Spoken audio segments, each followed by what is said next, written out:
कलयुग में। मात्र यदि हम अपनी चित्तवृत्ति को भी भगवान से जोड़ दें, कर्तव्य कर्म को करते हुए भगवान से जोड़ दें, तो निरंतर भगवान का जो दर्शन का लाभ है वह भी मिलता रहेगा और हम सबका कल्याण भी हो जाएगा। महाराज दशरथ राजा मनु ने भगवान से कुछ अलग मांगा। राजा मनु ने कहा, प्रभु मैं चाहता हूं मेरी चित्तवृत्ति आपसे जुड़ी रहे और जन्म जन्म मुनि यत्न कराही अंतराम मुख आवत। इतने जन्मों तक संत ऋषि गण मुनिजन आपकी वंदना करते हैं, किस लिए कि जब अंतिम समय आ जाए तो मुख से भगवान का नाम आ जाए। देखो कितनी बड़ी अंतमति सुगति, कहने में कितना छोटा सा अंतमति सुगति कि अंतिम समय में हम सबकी जैसी रुचि रहेगी, जैसा दर्शन हमारा रहेगा, जिस भाव को लेकर हम शरीर का त्याग करेंगे था, जो उस समय चल रहा होगा वैसा ही हमारा अगला जन्म बन जाएगा। सुनने में बहुत छोटे से, पर बड़े बड़े योगी जन संत जन इसी पल के लिए कि वो अंतिम समय आए तो मुख से राम निकल आए, वे अंतिम समय आए तो मुख से कृष्ण निकल आए, वे अंतिम समय आए तो चित्तवृत्ति भगवान से जुड़ जाए। इसीलिए जन्म जन्मांतरों से भगवान में अपने चित्त को लगाए रहते कि कहीं अंत समय न बिगड़ जाए, कहीं अंत में वृत्ति कहीं और में चली जाए, क्योंकि गृह त्याग भी कर दिया और ये वृत्ति कहीं चली गई तो फिर हम सब ने भागवत में कथा सुनते। इस प्रकार राजा मनु ने भगवान से ही कहा, मेरी चित्तवृत्ति आपसे लगी रहे और जब मेरा शरीर त्याग तो मेरे मुख पर आपका नाम हो, मेरा यदि प्रेम हो तो केवल आपसे हो, और मेरा प्राण जब शरीर छूटे तो मेरे मुख पर, मेरी आंखों में आपका दर्शन हो, मुख पर आपका नाम। भगवान ने कहा और भगवान अंतर्ध्यान हो गए। कुछ ही दिनों में महारानी शत्रुका का भी शरीर शांत हो गया और महाराजा मनु का भी शरीर त्याग हो गया। स्वर्ग में रहे, स्वर्ग में रहने के पश्चात पृथ्वी पर पुनः शरीर आया, परंतु किस रूप में आया?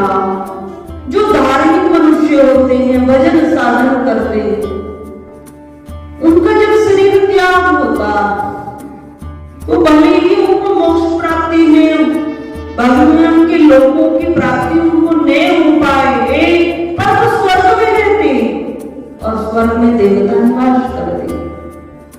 स्वर्ग में रहकर वे पुनः मृत्यु लोक में आते, पर मृत्यु लोक में भी वे सबसे अच्छी बात है वहां पर आते हैं जहाँ भक्ति प्रदान है और समस्त सुविधा समस्त सुख जहां पर होते हैं वो धनवान व्यक्ति होते हैं जो स्वर्ग से पृथ्वी पर आते हैं। इस प्रकार उनका पृथ्वी पर आना मिलता है। महाराजा दशरथ जी के रूप में मनु जी पुनः इस पृथ्वी पर आए। महाराजा दशरथ कोई सामान्य राजा नहीं थे, चक्रवर्ती जो राजा उस समय के रहे थे उन सब में सबसे ज्यादा जो धनवान ऐश्वर्यवान, सबसे ज्यादा अधिक कोष की व्यवस्था, सबसे ज्यादा अधिक राज्य यदि किसी के पास थे तो वो महाराजा दशरथ थे और उसके पश्चात राजा जनक थे। तो इस प्रकार दशरथ जी के रूप में मनु ही पुनः पृथ्वी पर आए और शत्रुपा जी के जो शरीर त्याग हुआ उन्होंने भी पृथ्वी पर अवतरण दोबारा गया तो महारानी कौशल्या जी का रूप में महाराजा दशरथ की अर्धांगिनी बनी।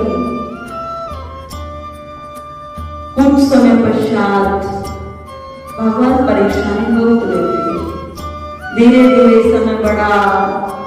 अब महारानी कौशल्या उस जो वरदान दिया था उसको भूल गई। महाराजा दशरथ वह भी इसको भूल गए।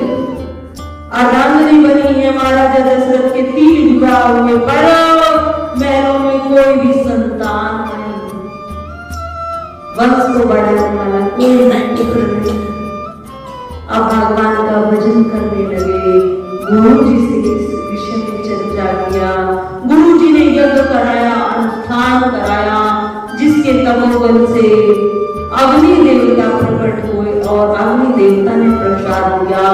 प्रसाद को लिया, तीनों रानियों को खिलाया। उस तीनों रानियों ने भी उसमें से किसको कितना भाग देना है, बड़े को ज्यादा मिलना चाहिए, इस प्रकार से उस प्रसाद का वितरण रहा। प्रसाद पाया, सामान्य प्रसाद नहीं था। भगवान को धरती पर आना था, असुरों का संहार करना था और पुनः भक्ति को बढ़ाना था, संत महात्माओं को आनंद देना था। उस प्रकार प्रसाद को पाया, महारानी समस्त गर्भावस्था को प्राप्त हुई और राजा दशरथ के महलों में चैत्र मास का महीना 9वीं तिथि दिन के ठीक 12 बजे भगवान ने अवतार धारण किया। बोलिए जय रामचंद्र भगवान की जय। भगवान चतुर्थ रूप से महाराजा दशरथ के महलों में आए। सोम भी आए और अपने जैसे भगवान का कहते हैं ना चतुर्भुज रूप, जो चतुर्थ रूप से आए। भगवान राम जी के रूप में भगवान श्री हरि नारायण आए और दूसरा जो रूप है वो लक्ष्मण जी का है, तीसरा रूप भरत जी का है और चौथा रूप शत्रुघ्न का है। तो 4 भ्राता हैं और चारों ही भगवान का चतुर्भुज रूप है। और जहां भगवान आते हैं, महाराजा दशरथ का वरदान जो भगवान से मांगा था कि चित्तवृत्ति राम में लगी रहे, तो जैसे ही जन्म हुआ और भगवान की जितनी बाल लीलाएं हैं, यदि उनका वर्णन करें, उनको सुने तो इतना आनंद आता है, बहुत आनंद आता है। तो महाराजा दशरथ भगवान राम जी को देखते ही कैसे चल रहा है, पुत्र तो 4 पर चित्तवृत्ति कहाँ है, वो राम में, बस राम जी को निहारते रहते हैं। जब राम जी शयन करते हैं तो कक्ष में जाते हैं, देखते हैं राम सो रहा, राम उठ रहा, राम चल रहा, वह राम जी को निहारते हैं और अति प्रसन्न रहते। बाल चरित्र अति सरल सुहाए, सारद शीस सांधु सुति गाए, जिनकर मन सन नहीं रहा, ते नर वंचित किए विधाता। राम सिया राम रे राम, राम सिया राम रे राम। बाल चरित्र अति सरल सुहाए, सारद श्रेष्ठ शंभु स्तुति गाए, जिनकर मन इन सन नहीं रहता, ते नर वंचित किए विधाता। जिन मानवों का हृदय इन बाल लीलाओं से, भगवान की लीलाओं से रति नहीं रखता, प्रेम नहीं रखता, जिसका हृदय द्रवित नहीं होता, ते नर वंचित किए विधाता। उनको भगवान ने अपनी भक्ति से वंचित किया। स्वयं तुलसीदास जी महाराज ने कहा कि भगवान की ऐसी अद्भुत लीलाएं हैं, जिसने भगवान के दर्शन पाए हैं, सब अलौकिक शक्ति का अनुभव करते। और महाराजा दशरथ तो राम को चाहते, मेरे राम का दर्शन ही मुझे इन नेत्रों से होता है। अब राम जी की जो माता है वो कौशल्या है, पर कौशल्य से भी अधिक स्नेह माता कैकेयी राम जी का करती थी। कैकेयी माता अपने भरत पुत्र से ज्यादा स्नेह राम का करती थी। बस मेरे राम, अगर शयन कराने जाती थी तो कौशल्या माता नहीं जाती थी राम को, कैकेयी माता राम को शयन कराती थी। इतना स्नेह कैकेयी माता रखती थी। समय का प्रभाव है, समय के अनुसार जैसे उस समय की वृत्ति रही कैकेयी माता की, प्रारब्ध के अनुसार कैकेयी माता के आधार पर ही भगवान को वनवास हुआ, पर उसमें कैकेयी माता का भी कुछ दोष नहीं, प्रारब्ध का दोष है। और भगवान को तो असुरों का संहार करना था, महलों में रहने के लिए भगवान आए ही नहीं थे। तो इस प्रकार भगवान की धीरे धीरे बाल लीलाएं हुई, हनुमान जी से भी मिलन हुआ और उसके पश्चात में भगवान ने गुरुकुल में आश्रय लिया, विद्या अध्ययन की, जिनकी वाणी से, जिनके मुख से वेद प्रकट होते, परंतु भगवान ने ग्रंथों का ज्ञान वशिष्ठ जी के आश्रम में जाकर ग्रहण किया। जैसे गुरु एक शिष्य को सिखाता है, उसी प्रकार चरणों में बैठकर समस्त ग्रंथों का अध्ययन किया, उस ज्ञान को लिया और बहुत अल्प समय में विद्या सब आई। कुछ ही समय में भगवान राम जी को, लक्ष्मण जी को, भरत जी को, शत्रुघ्न जी को समस्त विद्याओं का ज्ञान हो गया। समय आगे बढ़ा, भगवान ने अवतार ही इसीलिए धारण किया था कि मैं समस्त सबों के कष्टों को दूर करूं, धर्म की रक्षा करूं।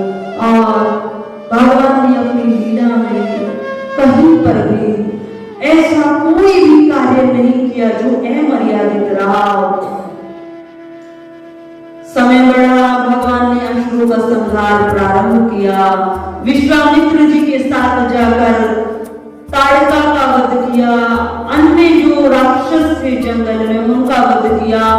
भगवान का विवाह, भगवान की ही लीला शक्ति, जिसको कहते हैं माया, भगवान की माया, भगवान की लीला शक्ति ने भी अवतार धारण किया मां सीता जी के रूप में, और गर्भ से अवतार धारण नहीं किया। क्यों? क्योंकि मां सीता जी को भी जिस प्रकार भगवान राम जी ने रावण का वध किया, उसी प्रकार मां सीता जी ने भी सतानन का वध किया। सतानन ने भी वरदान पाया। सतानन का वरदान था कि इस पृथ्वी पर जो जन्म लेगा उससे मेरी मृत्यु न हो, चाहे वह जीव जंतु कोई भी, क्योंकि उसको डर था ना, जो भी मेरी मृत्यु मुझे मारेगा उस पृथ्वी पर तो जन्म लेगा ना, तो इस पृथ्वी पर ही उसका जन्म ले हो। दूसरा,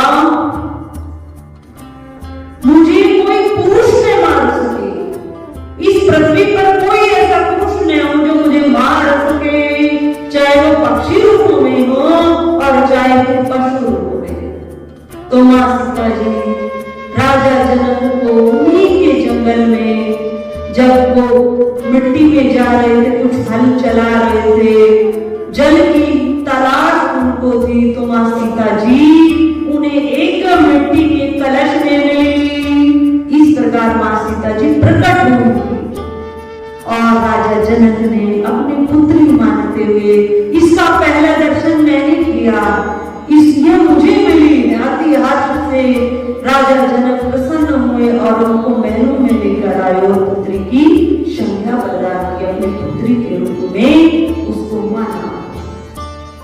तो भगवान के साथ भगवान की लीला शक्ति, लक्ष्मी जी का भी अवतरण सीता जी के रूप में हुआ। इस प्रकार भगवान ने जो राक्षस उस समय थे उन सबका वध किया। मुख्य रूप से रावण, मेघनाथ, कुंभकर्ण, इनका और इनके कुल का, अर्थात जो राजा अधर्मी होते हैं उसकी धर्मवान हो सकती, कैसे सात्विक हो सकती? जो स्वयं पाखंड करता है, अधर्म करता है, अनीति से चलता है, उसकी प्रजा भी अधर्मी होती। तो भगवान ने इन राजाओं की सेना को भी नष्ट किया, रावण की समस्त कुटुंब को भगवान की सेना ने नष्ट किया।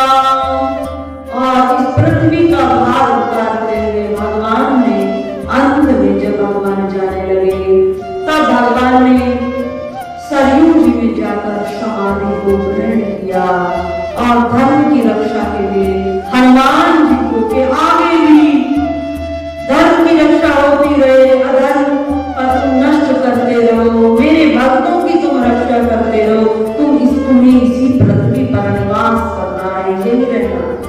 और भगवान स्वयं सरयू जी में जाकर भगवान समाधि लेते। तो इस प्रकार भगवान की रामलीला रही। और रामलीला भगवान की एक एक लीला इस संसार में प्रत्येक प्राणी के लिए बहुत सहज, सरल और सुलभ।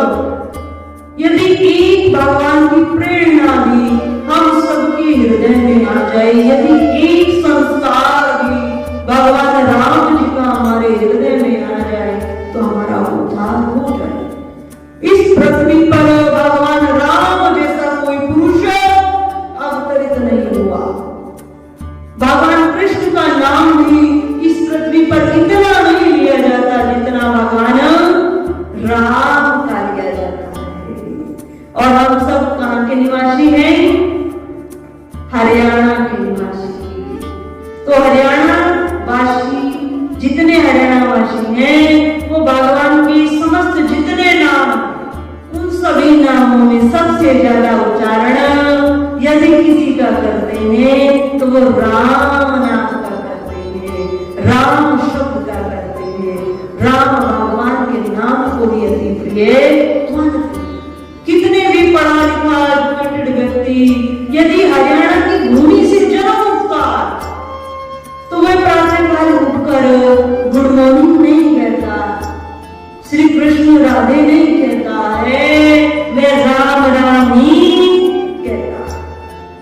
और जो इस हरियाणा का मूल है, अर्थात जिसका इस भूमि से जन्म हुआ, वो हम अब यदि 1-2 वर्षों में ऐसा हुआ तो अलग बात, वो शुद्ध शाकाहारी ही पाया जाता है। जितनी आज हरियाणा में ये दुकानें खुली, गांव में नहीं, केवल शहर में जो ये गलत पदार्थों की दुकान खुली, ये केवल आसपास के आए हुए व्यक्ति। हरियाणा से जो लगते हुए इलाके हैं अधिकांश मोमडन मिलेंगे, और यदि मोमडन भी नहीं है तो पीछे की साइड कैराना के अन्य जो लगते हुए यूपी के, उनके ये व्यक्ति मिलेंगे। अर्थात बाहर से आए हुए व्यक्ति हैं जो यहाँ पर ये गलत तत्व बेच रहे हैं, इनकी दुकान खोले। पर जो हरियाणा का मूल है, इस मिट्टी से जिसका जन्म है, वो ऐसा काम कर ही नहीं सकता। वो शुद्ध शाकाहारी, पूरे देश में यदि कोई शुद्ध शाकाहारी राज्य है इस समय भी तो वो हरियाणा। सबसे ज्यादा शुद्ध शाकाहार हरियाणा में मिलता है। इस प्रकार ये भूमि अति पवित्र है और भगवान राम के नाम का अधिक उच्चारण करती है। यहाँ वर्षा भी होती है तो गांव के लोग कहते हैं राम बरस रहा है। क्या बरस रहा है? राम बरस रहा है। और वो इस चीज में घृणा नहीं मानते कि मेरे ऐसे शब्द है। नहीं, कोई हमसे भी वार्तालाप हरियाणा के गांव का व्यक्ति करता है तो वो इसमें तुच्छता नहीं मानता है कि मैं राम राम कर रहा, नहीं, वो राम राम करता है तो राम राम ही करता, श्रेष्ठ मानता है भगवान राम के जप को। तो इस प्रकार भगवान राम जी की समस्त लीलाएं अद्भुत है, अलौकिक है, भक्ति को बढ़ाने वाली है। किसी भी अवस्था में भगवान राम का